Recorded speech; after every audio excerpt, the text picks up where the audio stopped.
Se llama millennials a los jóvenes nacidos entre 1982 y 1995. Se los conoce también como la generación del milenio o la generación Y. Crecieron con la tecnología, es por ello que no conciben un mundo sin internet. Lo digital los atrae tanto que 9 de cada 10 usan con frecuencia la cámara. Tienen grandes objetivos y los impulsa el éxito.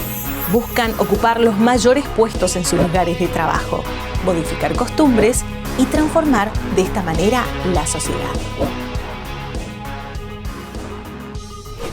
En este programa nos meteremos en la cabeza de los millennials, analizando con expertos qué pasa en su cerebro. Ingresa con nosotros a este maravilloso mundo de Mente Millennials. La vida moderna es el resultado de millones de años de evolución y de adaptación. Las generaciones pasadas sufrieron grandes cambios e imposiciones hasta llegar a este mundo ordenado que hoy les está generando muchísimo estrés a los jóvenes millennials. Y son muchos los factores que están generando este desequilibrio interior en los jóvenes. La búsqueda constante de objetivos personales, la gran cantidad o sobreestimulación a causa de la información negativa que se puede ver a través de las TICs, también la falta de experiencia, la falta de emancipación y también la falta de adaptación de nuestro cuerpo, nuestro organismo a estos cambios tan rápidos evolutivos. Y es que el estrés surgió en nuestros antepasados como un mecanismo de supervivencia ante situaciones totalmente extremas. Y es así que hoy los jóvenes millennials se encuentran inmersos en una sociedad que es demandante y altamente competitiva que los jala inevitablemente hacia una situación de estrés. A nivel mental, nuestro cerebro es un gran detector de amenazas y cuando siente que se encuentra frente a una situación amenazante, genera la hormona llamada cortisol, que es la encargada de dotarnos de energía en nuestros músculos para defendernos o para salir huyendo. Cintia, ¿qué es el estrés? El término estrés es un término tomado de la física para hacer referencia a la presión que ejerce un cuerpo sobre otro y que es el que recibe la presión el que puede resultar más afectado. Ese término nosotros lo traspolamos a la psicología y lo utilizamos para dar respuesta, ¿sí?, a esas personas que por situaciones del ambiente reciben una presión y que pueden terminar colapsadas, con agotamiento, con situaciones de enfermedad. Está bueno por ahí compararlo con una situación de una pelotita de tenis que de pronto la estoy presionando, ¿sí?, y cuando la presiono, esta pelotita se deforma, pero cuando quito la presión vuelve a la normalidad. Bien. El problema es que cuando la presiono por mucho tiempo o esa misma pelotita recibe con mucha intensidad constantemente golpes, puede deformarse y esa deformación es permanente.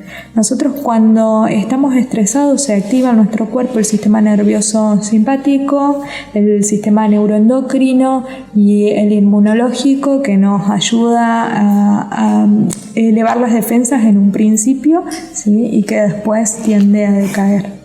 Bien, ¿es correcto decir que el estrés es una enfermedad, como escuchamos habitualmente? Mira, estrés acuñado popularmente, la palabra estrés en realidad hace referencia al distrés, ¿sí? Bien. Nosotros en la vida diaria sentimos y necesitamos sentir algo que se llama eutres, ¿sí?, que se refiere al monto de estrés normal, habitual y que nos moviliza la acción. Nosotros sin estrés prácticamente no viviríamos, ¿sí? No nos levantaríamos a la mañana para atender a nuestros hijos, ir a trabajar, hacer un montón de cosas de la vida diaria. Es lo que nos motiva y lo que nos lleva a la acción. Es decir, necesitamos del estrés, ¿sí? Bien. El problema es cuando este es excesivamente intenso o se cronifica, se vuelve patológico, desadaptativo. Bien. Ahora entiendo. Y bueno, pero muchas veces también se habla de la ansiedad. ¿Es lo mismo la ansiedad que el estrés, por ejemplo? Y mira, algunos autores plantean que son términos distintos, ¿sí? Pero a largo plazo las consecuencias son más o menos las mismas. sería, por ejemplo, comparable, o quizás tendríamos que apelar al saber popular o a lo que decimos diariamente. Por ejemplo, si yo estoy por entrar a rendir un examen, estoy ansiosa, ¿sí? Pero los días previos a ese examen voy a estar estresada, lo mismo que con un trabajo, ¿no? Me voy a la entrevista de trabajo y me siento ansiosa, ¿sí? Pero cuando hay mucha sobrecarga laboral y es algo que es constante, me siento estresada. Es decir, estamos hablando de ansiedad cuando nos referimos a un estrés que es agudo. En cambio, el distrés, ¿sí?, como te decía recién, es algo crónico, ¿sí?, que está constantemente ahí molestando, ¿sí?, y que es muy intenso. Bien, estás hablando de esto de que si es a largo plazo, no es a largo plazo, pero me gustaría que nos explicaras, por favor, cuáles son las etapas del estrés. Bien, sí. Es importante conocerlas en principio las etapas porque también esto nos permite detectarlas a tiempo e intervenir. Bien, bien. Cuando nosotros comenzamos en una situación de estrés, que también se le llama síndrome general de adaptación, aparece una etapa que es de alarma. Nos avisa de que hay una amenaza, de que hay un problema, ¿sí? Pasamos esa etapa de alarma y el estrés o el factor estresante continúa y empezamos a resistir. Esta etapa de resistencia, la segunda etapa del estrés, es la que nos lleva a nosotros a sobreadaptarnos a las exigencias. ¿Sabes qué, Male? Una persona que está sobreadaptada o que está en esta etapa de resistencia, en general, por ejemplo, pongámosle que me estoy separando, que vienen un montón de problemas con mi ex, que me reclama esto, que me demanda aquello, y yo ya estoy sobreadaptada, entonces como que no estoy pensando, o estoy pensando todo el día en eso, pero ya no me satura tanto, y sin embargo me voy al trabajo y ocurre una cosita chiquitita, o la nena llora por tal cosa, y me exploto, me saco. Sí. Cuando hay un factor estresante y yo estoy en una etapa de resistencia, me habitúo, pero cualquier otra situación de afuera hace que me desborde. La última etapa es la etapa de agotamiento. Ya no tengo recursos, ¿sí?, para defenderme frente a esa situación estresante y me agoto. Y cuando me agoto, bajo en esa curva, ¿no?, resistencia, agotamiento, es a donde decaen las defensas del sistema inmunológico, donde aparecen las enfermedades que a veces pueden ser somáticas y a veces pueden ser trastornos como la depresión, por ejemplo. Wow, es importante ir conociendo estas etapas, pero me interesa ahora que nos expliques con respecto a que si afecta o no el estrés a nuestra memoria. Sabes que nosotros, de alguna manera, nuestra memoria se consolida más y mejor cuando está relacionada a una emoción intensa. Si yo me sé las tablas de multiplicar hoy, creo que es porque mi papá estaba al lado con el cinto, digamos, y por una cuestión de repetir. Claro. ¿Sí? Es decir, que un estrés mínimo, chiquito, ¿sí?, nos va a permitir a nosotros memorizar más y mejor. El tema es que es cuando, de nuevo, sobrepasa, es muy intenso, se empieza a alterar e incluso se empieza a deteriorar una parte que está implicada en los procesos de memoria, que es el hipocampo, ¿sí? Se empiezan, los glucocorticoides que se liberan empiezan a impedir la neurogénesis, o sea, que se sigan reproduciendo las neuronas de ese sector del cerebro. Te quiero contar, por ejemplo, de que en el trastorno por estrés postraumático, ¿sí?, que es un trastorno que se da en personas que atravesaron una situación en donde su vida o la vida de alguien muy cercano corrió peligro, si hay una situación de amenaza muy intensa, como para poder traspolar esta pregunta que vos me haces, esa persona, en general, ¿qué pasa con los recuerdos? Hay recuerdos que los olvida, que no... Sí. Sí, hay partes que no se puede acordar. Y hay otras personas que todo lo contrario, recuerdan hasta el más mínimo detalle de toda la situación, ¿sí? Hasta los colores, los olores, todo lo que pasaba, todo lo que sean recuerdos emocionales, ¿sí? Sobre todo los olfativos. Es increíble cómo el estrés, ¿sí? y la tensión afecta en la consolidación de la memoria. Los perfumes, los cafés, es increíble. Sí, ¿no? Ahora no te quiero decir con qué perfume me acuerdo de mi ex. No. Un organismo en equilibrio presenta un buen funcionamiento en general, puesto que su temperatura, presión arterial, ritmo cardíaco, nivel de glucosa, entre otros, se encuentran cercanos al ideal. Esto lleva a que se pueda considerar como estresante todo factor del medio ambiente que rompa el equilibrio del cuerpo. La respuesta del organismo frente al estrés es un conjunto de adaptaciones fisiológicas que se activan en la unidad cuerpo, cerebro y mente para afrontar diversas situaciones con el fin de solucionarlas y volver al estado de equilibrio perdido, conocido como homeostasis. La homeostasis consta de procesos destinados a proteger al individuo y restaurar el equilibrio corporal cuando lo pierde. Existen diferentes estímulos estresantes. Podemos clasificarlas en psicológicos, como la pérdida de empleo, la sensación de falta de control, discusión con un ser querido, desacuerdo con compañeros de trabajo, entre otros. Y los estímulos estresantes físicos, por ejemplo, la exposición al frío por largo tiempo o los que signifiquen una amenaza o un peligro. En los mamíferos consiste en una serie de cambios que involucran principalmente dos tipos de hormonas producidas por las glándulas suprarrenales: la adrenalina y la noradrenalina, secretadas por la médula adrenal, y los glucocorticoides, como el cortisol, producido por la corteza adrenal. La función de ambas hormonas es la de movilizar la energía corporal hacia los músculos con el fin de que los mismos puedan llevar adelante diversas acciones como por ejemplo la huida o el ataque. Asimismo podemos detectar cuáles son los cambios más notables que presentan los jóvenes millennials ante el estrés.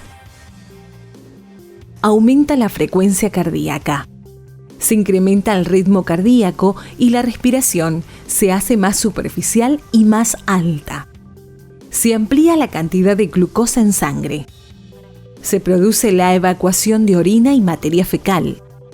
Aumenta la cantidad de sangre en los músculos. Hay mayor sudoración. Asciende la temperatura corporal y el cerebro consume más oxígeno. Del mismo modo, se produce una menor activación de las funciones ejecutivas, es decir, disminución de la capacidad de reflexionar o de pensar de manera adecuada. Es que en cuestiones de supervivencia, tal como hemos visto, la rapidez está por encima de la reflexión. Es así como queda demostrado que el estrés es una importante causa por la cual la mayoría de las personas actúan de manera instintiva y poco razonable cuando se encuentran bajo presiones de cualquier tipo.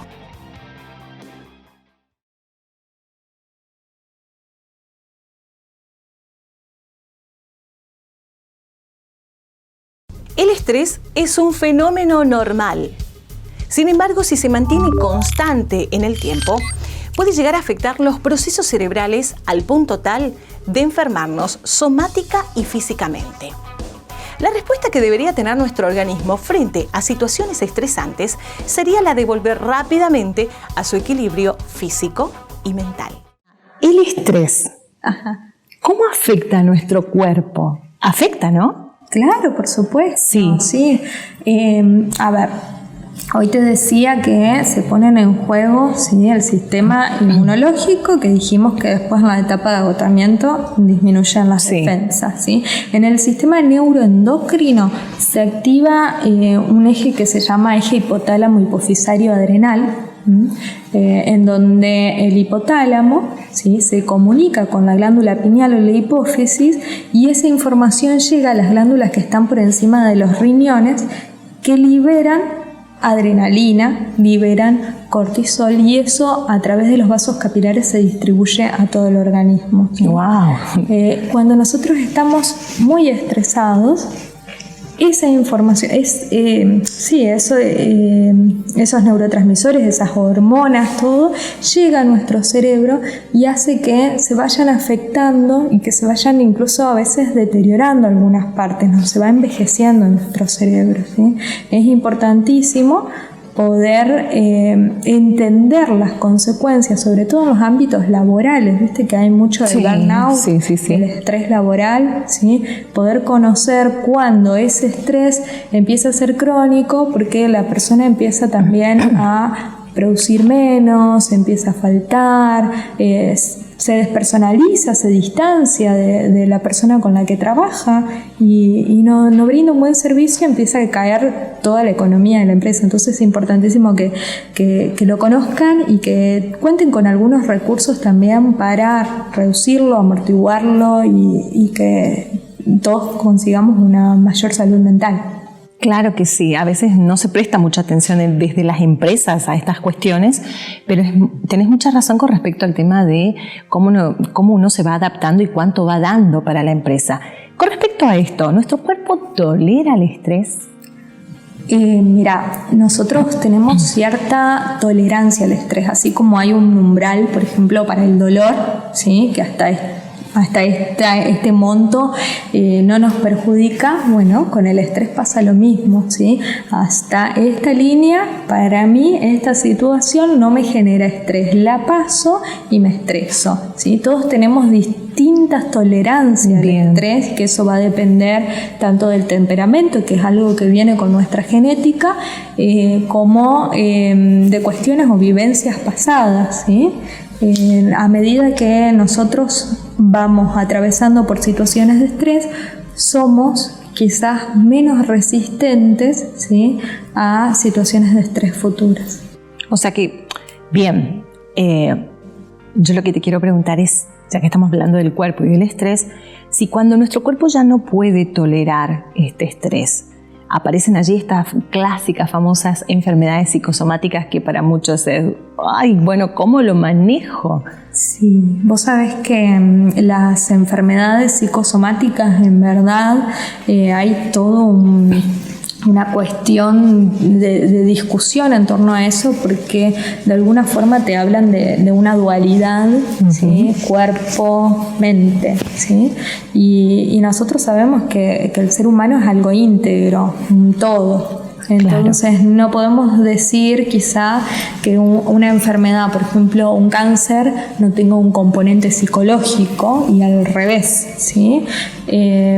Cuando nosotros nos referimos o hablamos de enfermedades psicosomáticas, estamos hablando también de aquellas enfermedades orgánicas que tienen una etiología aparentemente y predominantemente más que ver con cuestiones emocionales, ¿sí? Claro. El tema por ahí con las personas que manifiestan enfermedades psicosomáticas, que pueden ser desde la caída del cabello, desde una gastritis, erisema de la piel, hay hasta un infarto, ¿no?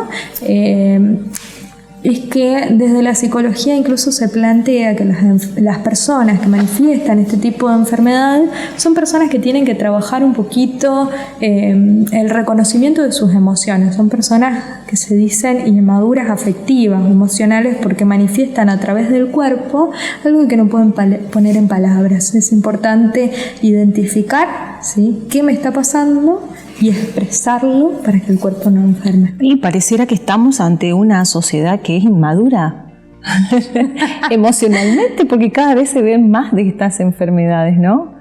La verdad. Bueno, pero a ver, en general la sociedad, hablemos de los millennials. ¿Cómo afecta el estrés a los millennials? Qué tema, ¿no? Porque los millennials es estamos insertos en una sociedad absolutamente demandante.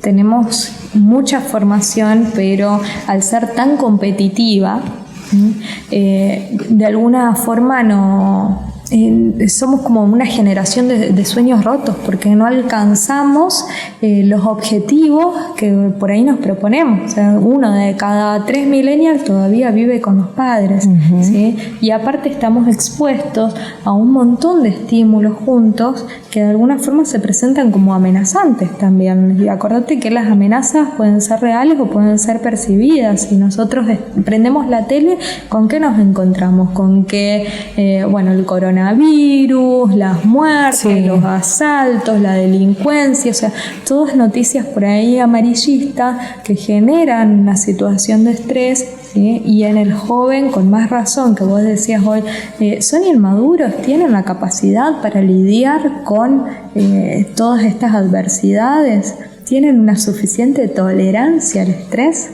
y así es como aparecen.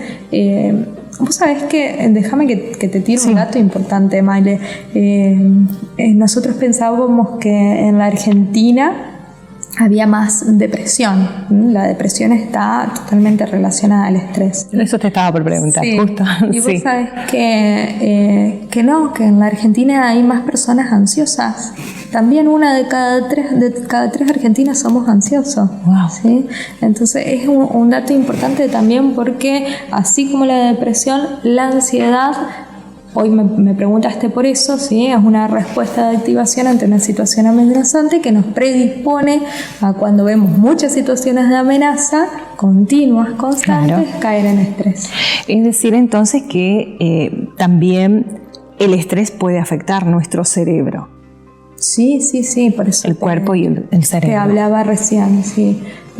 Sobre todo esa parte medial que decimos del hipocampo, así como por ejemplo, las áreas prefrontales que tienen que ver con las funciones ejecutivas también se ven afectadas, ¿sí? Porque así como se afecta la memoria, cuando estoy muy estresado no puedo sostener y llevar a cabo, por ejemplo, un plan de acción como lo haría en otro momento. Claro. Y bueno, nosotros cotidianamente estamos afrontando distintas adversidades, distintas situaciones estresantes, pero esto que vos estás poniendo acá en tela para poder charlarlo y dialogarlo, ¿nos puede llevar el estrés a una enfermedad mental de repente? Sí, nos puede llevar a una enfermedad mental o una enfermedad somática, ¿sí? Acordate que bajan las defensas.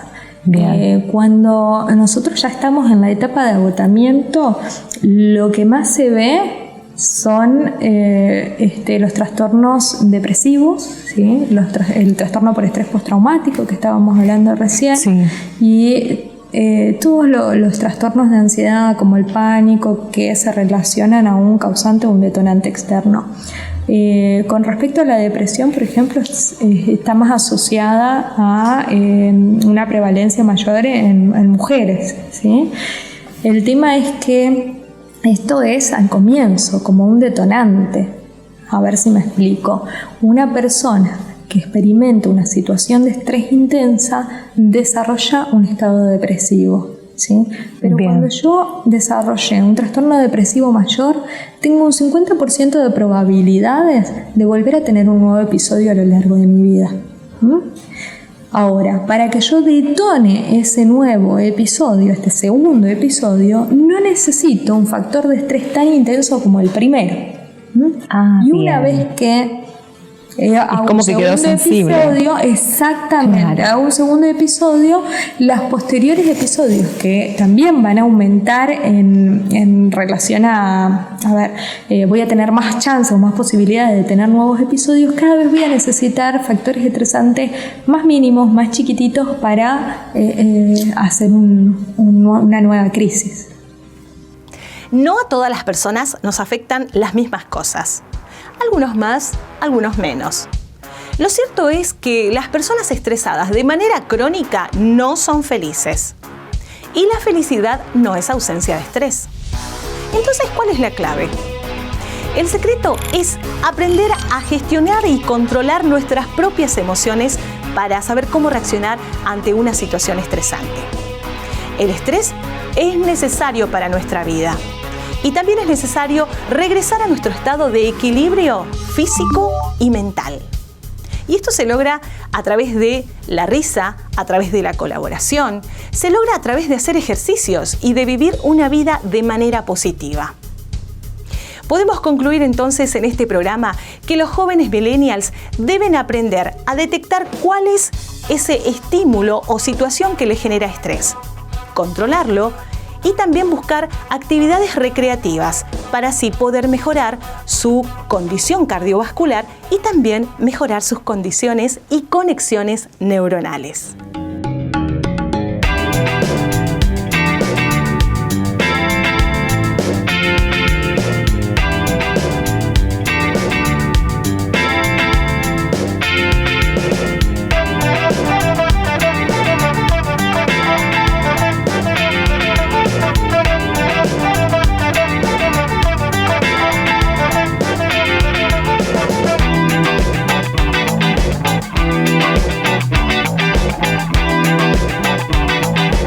Este proyecto ha sido ganador del Fondo de Fomento Concursable para Medios de Comunicación Audiovisual, un mecanismo de fortalecimiento de la pluralidad de voces y subsidiado por el Ente Nacional de Comunicaciones, bajo la licencia del Creative Commons Atribución Compartir Igualdad 2.5 Argentina.